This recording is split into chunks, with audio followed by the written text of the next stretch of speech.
Dear students, good morning to all of you. मैं LR Barchhiya आपका physics वाले channel में स्वागत करता हूं। आज हम करंट इलेक्ट्रिसिटी में ओपन और क्लोज सर्किट के बारे में समझेंगे कि ओपन सर्किट क्या होता है, क्लोज सर्किट क्या होता है। ओपन सर्किट उस सर्किट को कहते हैं जिसमें सोर्स से करंट न ली जा रही हो। When current is not drawn from the source, then it is called open circuit। लेकिन यदि सोर्स से करंट सर्किट में ड्रॉ की जा रही हो तो इसे क्लोज सर्किट कहते हैं। Then it is called a closed circuit। If I is equal to 0 in a circuit, then it is open circuit, and if I is not equal to 0 in a circuit, then it is a closed circuit। बात समझ में आई? तो यदि हमने एक circuit बनाई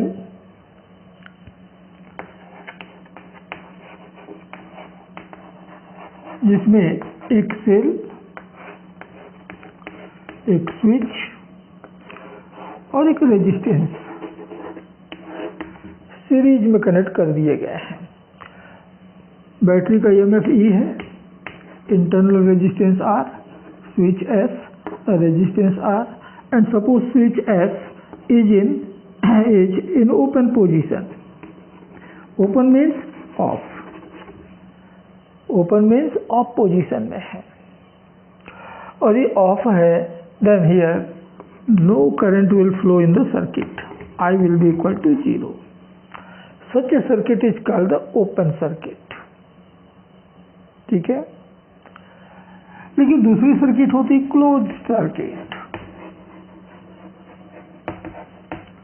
close circuit किसको कहेंगे? मैंने शुरू में कहा एक ऐसी सर्किट जिसमें करंट ड्रॉ की जा रही हो, वो क्लोज सर्किट। एक स्विच, एक सेल, एक रेजिस्टर, बिल्कुल वही सर्किट।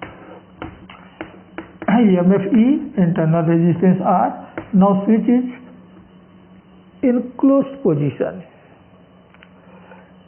यदि स्विच के बीच में कुछ भी ना हो तो ऑफ होता है, ओपन होता है। यदि एक डॉट लगा दिया जाए तो इसको कहते हैं ऑन स्विच। ऑन स्विच तो यहाँ पर कितना करंट फ्लो होगा? तो हम कहेंगे switch S is now in closed position, means on position में है, and therefore I will be not equal to 0, and therefore it is closed circuit। It is a closed circuit। और ये क्या हुआ? Open circuit. तो याद रखना कि जब भी सर्किट में करंट I 0 हो तो हम उसे ओपन सर्किट कहेंगे, और जब भी सर्किट में करंट फ्लो हो रही हो तो हम उसे क्लोज सर्किट कहते हैं। अब इस क्लोज सर्किट में नेट पोटेंशियल डिफरेंस कितना वर्क कर रहा है तो हम कहेंगे E, और रेजिस्टेंस कितना वर्क कर रहा है तो एक R और दूसरा इसका स्मॉल r, और इस करंट के लिए तो दोनों सीरीज में है। याद रखिए ये करंट इसमें भी फ्लो होगा और ये करंट इस स्मॉल r में भी फ्लो होगा, दोनों में से। तो सर्किट का नेट करंट आपको मिलेगा R plus R, sorry resistance मिलेगा R प्लस R। तो करंट I कितना होगा? तो करंट I होगा the net EMF upon net external plus net internal. याद रखिएगा कि this is a formula for calculation of current in any circuit. किसी भी सर्किट में आप करंट यहीं से कैलकुलेट करोगे। यहां पर ये क्या है? Net EMF in the circuit. Capital R क्या है? Net external resistance. एक ही रेजिस्टेंस को कोई जरूरी नहीं है, ज्यादा रेजिस्टेंस भी हो सकते हैं, तो सबका रिजल्टेंट कैलकुलेट करोगे। That is your R, and small r is net internal resistance. ये तीन बातें आपको मालूम हो किसी भी सर्किट के लिए तो समझ लीजिए आप उस सर्किट में फ्लो होने वाली करंट कैलकुलेट कर सकते हो, ठीक है। अब देखिए इस इक्वेशन को हम थोड़ा सा रीअरेंज कर रहे हैं। ओपन सर्किट समझ में आ गया, क्लोज सर्किट भी समझ में आ गया, और क्लोज सर्किट में कितना करंट फ्लो होगा ये भी अब आपकी समझ में आ गया होगा। अब इसको मैं थोड़ा सा रीअरेंज कर रहा हूँ, थोड़ा सा मल्टीप्लाई कर देता हूँ, तो क्या मिलेगा, IR plus IR is equal to E। Understand. अब IR क्या हुआ, ये रेजिस्टेंस जो है इन दो पॉइंट के बीच में कनेक्टेड है, यहाँ ले लेता हूँ, रेजिस्टेंस इन दो पॉइंट के बीच में कनेक्टेड है। तो जो IR होगा ये इसी रेजिस्टेंस के इन दोनों पॉइंट के दोनों एंड के बीच का पोटेंशियल डिफरेंस हुआ, और इन्हीं दोनों पॉइंट के बीच में आपका सेल भी कनेक्टेड है, तो सेल का भी पोटेंशियल डिफरेंस इतना ही होगा, और इसलिए इसको हम टर्मिनल वोल्टेज कहते हैं। एक्चुअल में this is the potential difference of the external circuit, but since cell or battery is also connected between these 2 points and therefore its potential difference is also equal to V। यानी इसके दोनों terminal के बीच का potential difference कितना होगा, E नहीं, कितना होगा, V होगा, और इसलिए इसको क्या कहते हैं हम, टर्मिनल वोल्टेज कहते हैं। तो since IR is equal to potential difference of the external circuit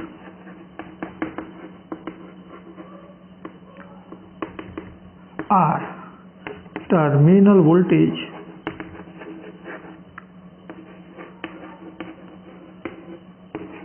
of the cell,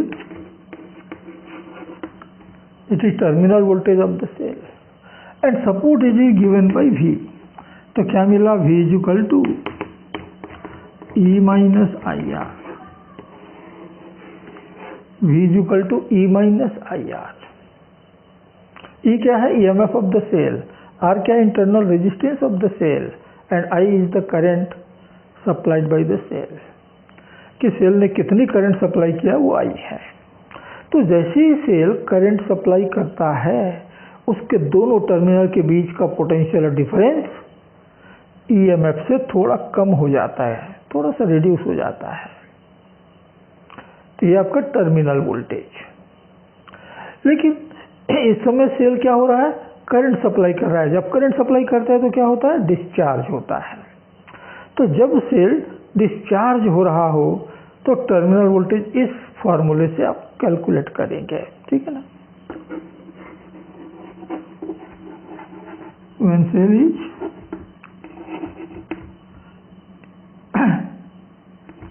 in a discharging position,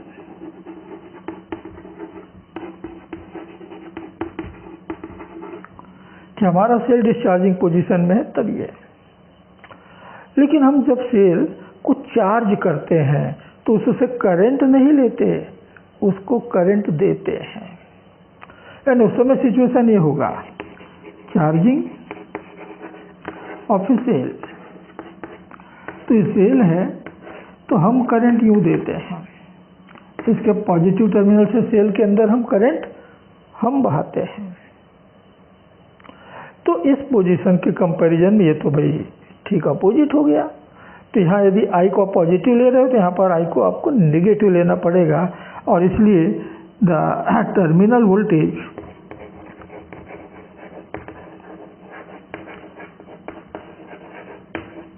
V in this case will be equal to E is equal to E plus IR।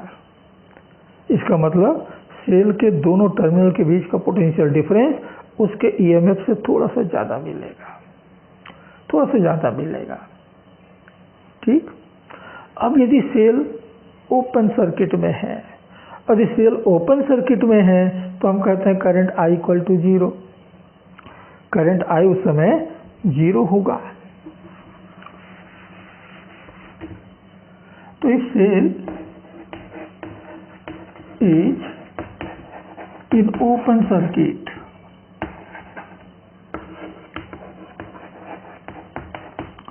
कि cell हमारा open circuit में है, तब क्या होगा, then I will be equal to 0 and then V is equal to E, यानी इसका जो टर्मिनल वोल्टेज होगा वही उसका EMF होगा।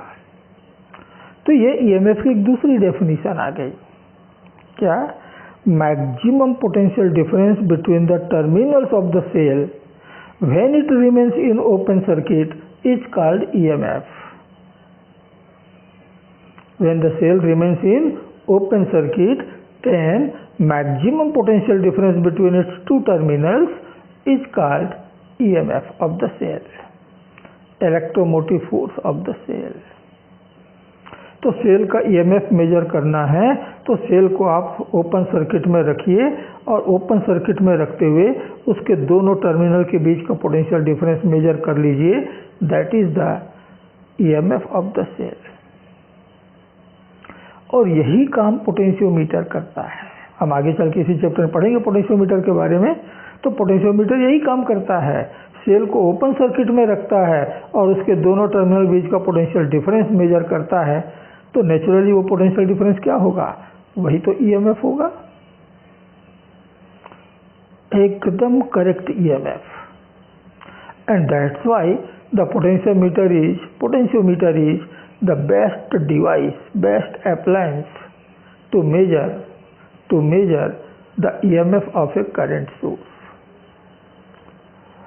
तो पोटेंशियोमीटर की हेल्प से आप किसी करंट सोर्स का EMF एकदम करेक्टली नापते हो, क्योंकि वो सेल को या सोर्स को ओपन सर्किट में रखता है और से जो भी पोटेंशियल डिफरेंस नापेगा वो E होगा।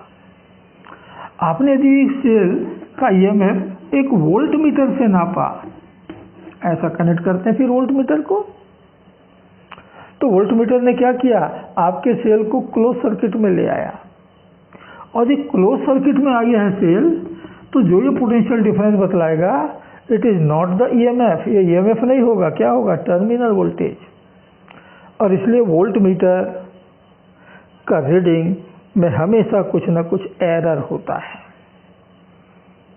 एरर किस में नहीं होगा? तो पोटेंशियोमीटर में नहीं होगा, क्योंकि वो सेल को ओपन सर्किट में रखता है। तो ये ओपन एंड क्लोज सर्किट बहुत इंपॉर्टेंट फार्मूला हमको यहाँ से मिल गया। यदि हमको किसी सर्किट में करंट मेजर करना है तो ये तीन डेटा हमको मालूम होने चाहिए। नहीं मालूम तो मालूम कर लो, net EMF, net resistance and net internal resistance, and then you can easily calculate the current in the circuit. तो ये इसका इम्पोर्टेंस है। तो प्यारे बच्चों, मैं समझता हूँ कि आज आपने जो जो भी बातें पढ़ी सारे कंसेप्ट आपको क्लियर हुए होंगे, सारे कंसेप्ट आपको बिल्कुल क्लियर हो गए होंगे। फिर भी यदि कहीं कोई कन्फ्यूजन है तो आप मुझसे कांटेक्ट कीजिए थ्रू माय कमेंट बॉक्स, और मैं आपको रिप्लाई करूँगा आपका कन्फ्यूजन दूर करने के लिए। अब यदि इस चैनल की टीचिंग आपको पसंद आ रहे हों तो आप इस वीडियो को लाइक करें, शेयर करें और चैनल को सब्सक्राइब करें, ठीक है? और चैनल को सब्सक्राइब कर लें। तो प्यारे बच्चों, नेक्स्ट लेक्चर तक के लिए मैं आपसे विदा लेता हूँ। आप सबको नमस्कार, जय हिंद।